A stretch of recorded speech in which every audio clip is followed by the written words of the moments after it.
Eighth class. आज हम आपका ज्योग्राफी में चैप्टर नंबर 1 करेंगे, रिसोर्सेज एंड देयर टाइप्स। उसके क्वेश्चन आंसर और उसकी एक्सरसाइज करेंगे। सबसे पहले हम क्वेश्चन आंसर करते हैं। Short question answer.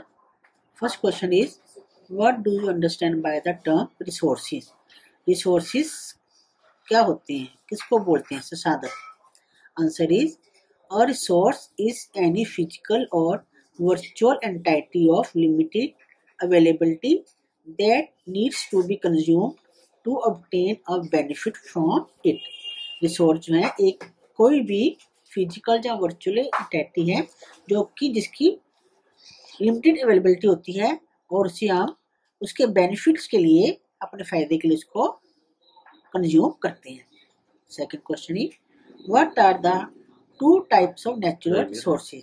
दो तरह के नेचुरल रिसोर्सेज कौन से हैं? Answer is, two types of natural resources are biotic resource and abiotic resource. Biotic living resource और नॉन लिविंग। बायोटिक को लिविंग बोलते हैं, अबायोटिक को non living. Next question is, what are human made resources?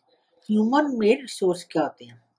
Answer is, human made resource are refined raw material that need additional value added work to become finished goods such as raw silk and aluminium. Human made source होते हैं जो raw material को अपनी additional value देके उसको finish goods में बनाते हैं, जैसे कि रॉ सिल्क है या एल्यूमिनियम है। ये इसके एग्जाम्पल हैं ह्यूमन मेड रिसोर्सेज के। नेक्स्ट है, what is conservation? Why it is necessary to conserve resources? Conservation क्या है, संरक्षण क्या है, बचा के रखना। आंसर है, conservation means to use our resources wisely and caring for them properly. Conservation का मतलब है कि जो हमारे नेचुरल रिसोर्सेज हैं उनको बड़े वाइजली यूज करना है, ढंग से यूज करना है, तरीके से, और उनका प्रॉपरली केयर करनी है। It is necessary to conserve them because their rate of formation is slow.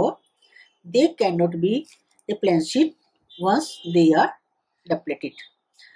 और इनको कंजर्व करके करना क्यों जरूरी है? क्योंकि इनके बनने की जो प्रक्रिया होती है बड़ी स्लो होती है, क्योंकि बड़े धीरे धीरे बनते हैं और इनको दोबारा हम, अगर ये एक बार खत्म हो जाते हैं तो इनको हम दोबारा जल्दी नहीं गेट कर सकते हैं, जल्दी नहीं इसको ले सकते हैं। Next is, define the term sustainable development. Answer is, sustainable development means to balance the fulfilment of human needs with the protection of the natural environment. Sustainable development का मतलब क्या होता है कि जो हम नेचुरल रिसोर्सेज को यूज करते हैं अपनी ह्यूमन नीड्स के लिए, उनके बीच में हमने बैलेंस बना के रखना है, उनको हमने खत्म नहीं करना है, उनको बड़े तरीके से, बड़े तरीके से उनको यूज करना है ताकि जो उनकी प्रोटेक्शन जो है हम अच्छे से कर सकें। Next question is, what are natural resource and how are they important for survival? Natural resource क्या होते हैं और वो सर्वाइव करने के लिए कैसे इम्पोर्टेंट होते हैं? Answer is, natural resources are the gift of nature that fulfill human needs. Natural resources हैं ये हमें कुदरत की देन है जो हमारी या ह्यूमन नीड्स को फुलफिल करती है, पूरा करती हैं। They are important for survival because they have the great value and can be turned into useful products. ये इम्पोर्टेंट क्यों है? क्योंकि ये जो है इनकी बहुत दे हैव ग्रेट वैल्यू, मतलब इनकी वैल्यू ज़्यादा होती है क्योंकि इनको हम जो है यूजफुल प्रोडक्ट्स में टर्न कर सकते हैं। इनको हम अपने यूज़ के लिए, जब हमने किसी चीज़ को यूज़ करना है तो तब उसकी वैल्यू बढ़ती है, तो उसको हम यूजफुल करने के लिए उसको टर्न कर देते हैं अपनी यूजफुल प्रोडक्ट के लिए। Next question is, what is the importance of human resources? Human resources क्या इम्पोर्टेंट है? Answer is, human resources are important because only they can make efficient use of resource through proper management and their utilization. Human resources इसलिए important है क्योंकि अगर जो human है वही जो है किसी चीज को, रॉ मटेरियल को जो है अपने प्रॉपर तरीके से, प्रॉपर मैनेजमेंट से और अपने यूज के अकॉर्डिंग जो है, यूटिलाइजेशन के अकॉर्डिंग जो है उसको, जो अपने ज्ञान के द्वारा, अपनी योग्यता के द्वारा, अपनी टेक्नोलॉजी के द्वारा जो है उसको रॉ मटेरियल को जो है ठीक यूज करने के लायक बना सकता है। Next is how does technology help in the development of resources. Technology जो है वो रिसोर्सेज के डेवलपमेंट में कैसे हेल्प करती है। Answer is in the development of resources technology help to transfer the natural materials into valuable product, for example hydro power and solar power. Technology जो है, टेक्नोलॉजी क्या होती है जिससे जो है, जिसको यूज करके जो है ह्यूमन जो है जो नेचुरल मटेरियल होते हैं उनको यूज करने के लायक बनाते हैं। जैसे कि मान लो हाइड्रो पावर, हाइड्रो पावर जो है पानी से बिजली बनती है, तो पानी जो है नेचुरल सोर्स है, पानी को यूज करके जो है उससे हाइड्रो पावर बनती है। या फिर सोलर पावर, सूरज की रोशनी जो है उसको यूज करके इलेक्ट्रिसिटी के रूप में यूज करते हैं या और भी किसी काम के लिए यूज करते हैं। तो जो नेचुरल सोर्सेज जो है उनको हम टेक्नोलॉजी के जरिए जो है उनको यूजफुल करके उनको वैल्यूएबल प्रोडक्ट्स में चेंज कर लेते हैं। Next question is why is consumption of resources higher in the development country than under development country. जो रिसोर्सेज होते हैं वो डेवलप कंट्री ज्यादा क्यों यूज करते हैं एक्सेप्ट कि जो अंडर डेवलपमेंट कंट्रीज होते हैं। Answer is consumption of resources is higher in developed country because they have more income to make use for resources। क्योंकि उनकी इनकम ज्यादा होती है ताकि वो उन रिसोर्सेज को यूज करने के लिए उनके पास पैसे ज्यादा होते हैं। So they use as much resources as they can for growth of the economy. अपनी इकोनॉमी को बढ़ाने के लिए जो है वो रिसोर्सेज को ज्यादा यूज कर सकते हैं क्योंकि उनके पास पैसा होता है और उन पैसों के साथ ही वो जो है रिसोर्सेज को यूज करते हैं और जिससे जो उनकी इकोनॉमी में भी ग्रोथ होती है। Next question is right a short note on types of resources. Resources कौन कौन से होते हैं अब हमें ये पता करने हैं। On the basis of origin resources may be divided into biotic resource that are obtained from biosphere and abiotic resource means non-living things। On the basis of origin के आधार पर रिसोर्सेज दो तरह के हैं, बायोटिक और अबायोटिक। बायोटिक मतलब जो हमें बायोस्फीयर से मिलती हैं यानी कि लिविंग थिंग्स, और अबायोटिक मतलब non living things. On the basis of renewability resources are of two type.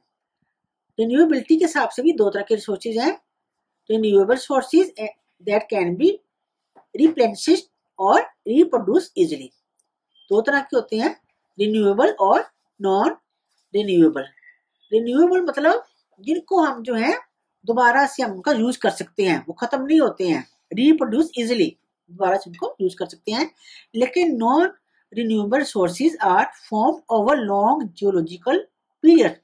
जो नॉन रिन्यूएबल होते हैं अगर वो एक बार खत्म हो जाए, जैसे पेट्रोल है या कोल है, तो ये खत्म हो जाते हैं, इनको दोबारा बनने में हजारों साल लग जाते हैं। There rate of formation is extremely slow, कि उनको बनने में जो है बहुत टाइम लगता है, तो वो खत्म हो जाते हैं, तो उनको दोबारा आप जल्दी यूज नहीं कर पाते, तो वो होते हैं नॉन रिन्यूएबल सोर्सेज। इस क्लास ये आपके क्वेश्चन आंसर हो गए। अब इसकी एक्सरसाइज करेंगे। Fill in the blanks with words given in the help box. First, resources which can be replenished or reproduced easily are। जिनको हम आसानी से रिप्रोड्यूस कर सकते हैं उन रिसोर्सेज को क्या बोलते हैं, ब्लैंक में क्या आएगा, रिन्यूएबल सोर्सेज।